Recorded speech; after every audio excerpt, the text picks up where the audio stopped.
bulan yang terbaik adalah bulan.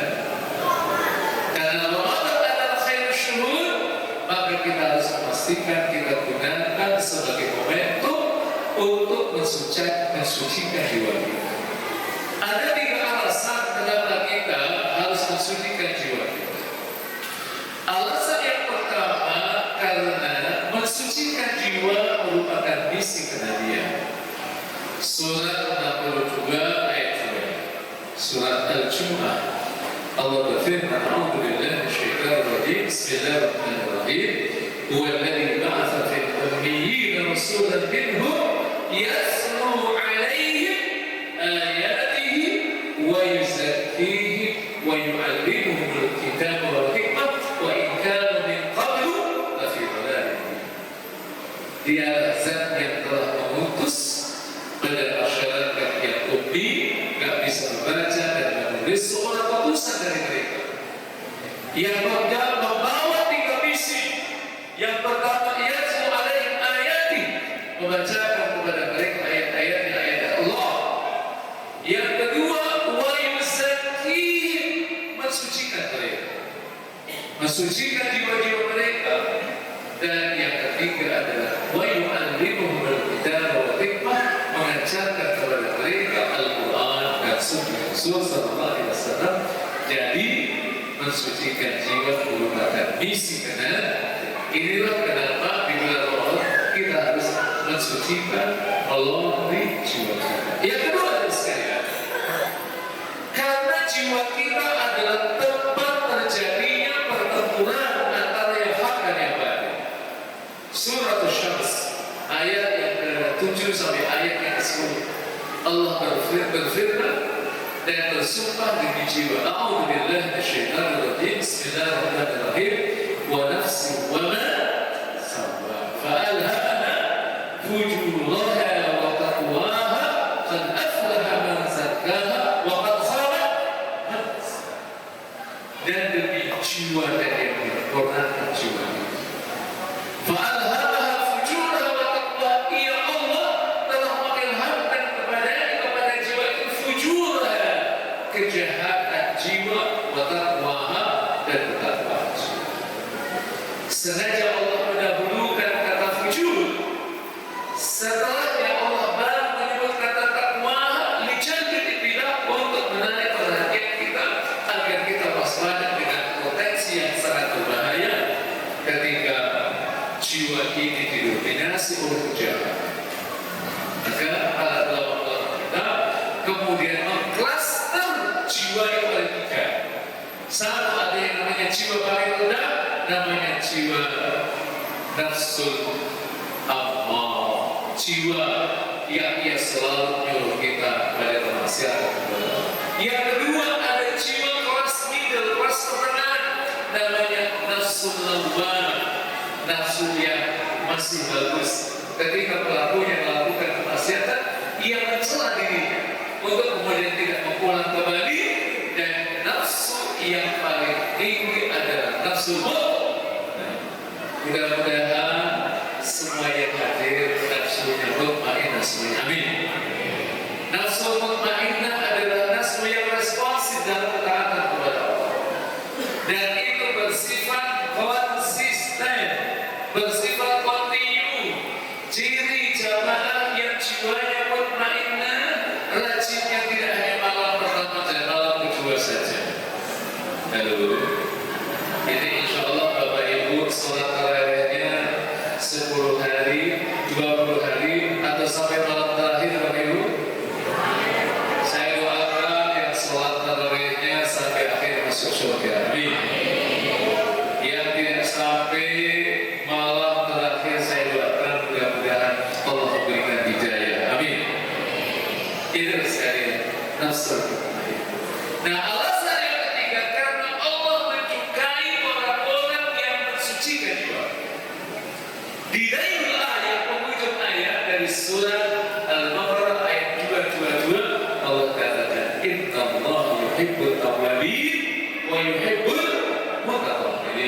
Sesungguhnya Allah mencintai orang-orang bertaubat dan orang-orang yang mensucikan jiwa. Nah, yang kedua, selanjutnya setelah kita mengetahui tentang urgensi mensucikan jiwa, bagaimana caranya kita mensucikan jiwa? Ada satu kitab bagus yang Bapak Ibu sekalian bisa baca. Judulnya adalah Al-Mustaqbal Syiriah dengan Syekh Said Hawa. Bukunya agak tebal dan sudah terjemahkan dalam bahasa Indonesia. Beliau mengatakan cara kita mensucikan jiwa itu ada 3 tahap. Tahap pertama yang disebut dengan tatahur, yaitu pembersihan. Jadi pastikan di bulan Ramadan seperti ini, apalagi kita berada di hari-hari awal dari bulan Ramadan, pastikan kita semua men-screening penyakit jiwa kita, penyakit hati kita. Kira-kira penyakit hati kita banyak buahnya.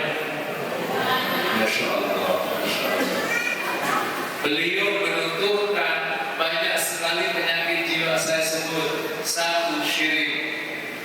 Kesyirikan itu termasuk penyakit jiwa. Yang kedua adalah nifaq, kemunafikan.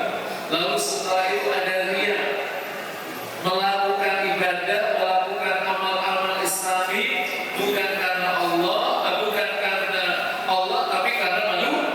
Yang begini ada atau tidak?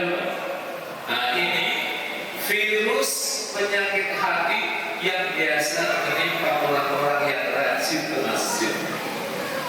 Nah, berikutnya ada yang namanya sum'ah, memperdengarkan kebaikan ibadah yang kita lakukan kepada orang lain dengan motif agar kita disanjung.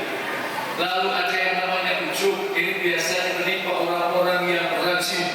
Pokoknya di Masjid Al-Iman ini tidak ada orang hebat seperti saya. 5 waktu selalu berjamaah, saya selalu berjamaah di shaf yang utama. Tidak ada yang melampaui saya kehadirannya.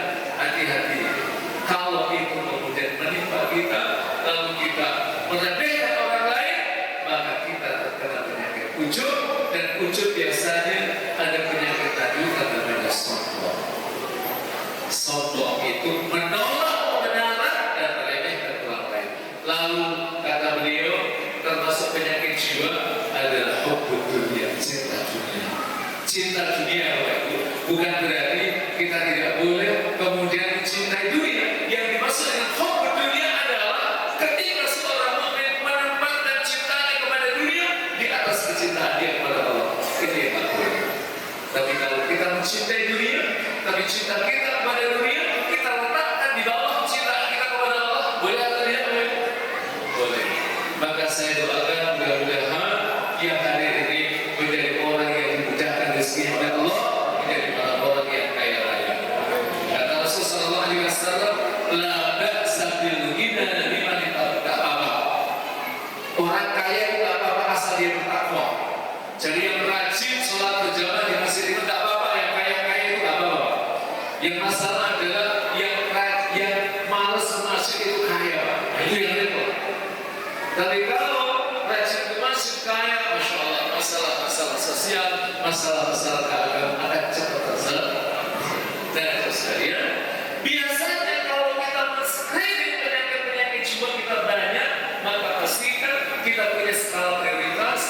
Ada penyakit-penyakit jiwa yang memang menjadi skala prioritas untuk kita delete, untuk kita hapus dari diri kita. Silakan nanti dipilih, karena memang tidak dapat melalui membersihkan semua penyakit jiwa kita. Butuh fokus. Nah, dengan cara seperti itu, nanti Ramadan ada beberapa penyakit jiwa yang harus kita bersihkan. Nanti di bulan Syawal dilanjutkan, bulan Dzulqa'dah dilanjutkan, sehingga bahwa puasa ini, Ramadan ini punya pengaruh yang signifikan dalam perubahan diri kita sebagai seorang. Yang kedua, dalam waktu yang terbatas sampai jam 9. Kayaknya udah bunda semuanya. Yang kedua adalah tahakkuk. Apa itu tahakkuk? Pengisian setelah tadi dibersihkan semua penyakit-penyakit hati kita dibersihkan, maka tinggal diisi apa? Satu, dengan keikhlasan kita dalam beramal. Diisi apa? Dengan asyik, dengan sifat jujur.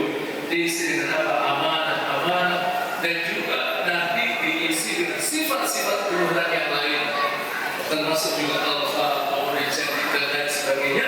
Dan nanti puncaknya bagaimana kita mensucikan jiwa kita dengan melakukan apa yang diistilahkan oleh Said Hawa dengan istilah yaitu takhalluk. Kita menduplikasi akhlak-akhlak Allah yang memang itu layak kita, kecuali yang memang itu adalah otoritas Allah, kita tidak boleh. Dan satu paketnya adalah kita berakhlak seperti akhlaknya Rasulullah Sallallahu Alaihi. Untuk mengetahui akhlak Rasul, maka Bapak Ibu perlu belajar misalnya membuka kitab namanya Asy-Syama'il Al-Muhammadiyah. Itu kita karya Imam Tirmidzi yang berisi tentang sifat-sifat Rasul Sallallahu Alaihi Wasallam, sifat-sifat yang berupa akhlak beliau, tapi juga terkait dengan perbuatan beliau. Ada satu kitab lagi yang cukup bagus namanya Al-Wafa karya Imam Ibnu Jauzi. Itu juga kitab yang memaparkan tentang akhlak-akhlak Rasul Sallallahu Alaihi Wasallam. Karena akhlak itu kita peroleh melalui proses pembelajaran. Dengan cara kita belajar, maka yakinlah kita akan bisa berakhlak seperti akhlaknya Rasul Sallallahu Alaihi Wasallam. Alangkah mulanya kalau dalam hidup ini kita menghadirkan akhlak dari semua sisi-sisi kehidupan kita. Apalagi hari ini kita mendapatkan negeri ini sedang mengalami krisis moral. Krisis. Coba Bapak Ibu sekalian bandingkan bagaimana akhlak kita yang rata-rata usia 50 tahun ke atas dibandingkan dengan anak-anak yang hari ini usianya 15 sampai 20 tahun. Insya Allah akhlaknya sama atau beda? Sama atau beda? Maka kita diperintahkan oleh Al-Quran agar kita mengajarkan anak-anak kita ada sebelum ilmu itu yang disahkan oleh Allah di surat Al-Baqarah ayat 6, ya ayyuhalladzina amanu qu anfusakum wa ahlikum nar. Wahai orang yang beriman, lindungilah diri kalian dan keluarga kalian dari neraka Allah Taala. Dan Imam Ibnu Katsir itu mengatakan yang dimaksud dengan qu anfusakum wa ahlikum nar ay adibuhum wa alimuhum. Ajarkan mereka adab, ajarkan mereka ilmu. Al-adab qabla ilmu. Adab itu sebelum ilmu. Jangan sampai menjadi orang pintar tapi tidak punya adab.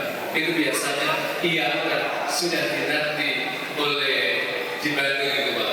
Ada penjara, ada apa namanya Pak? Suka kaya atau suka miskin? Nah itu karena dia tidak punya adab. Pintar tidak punya adab itu bahaya.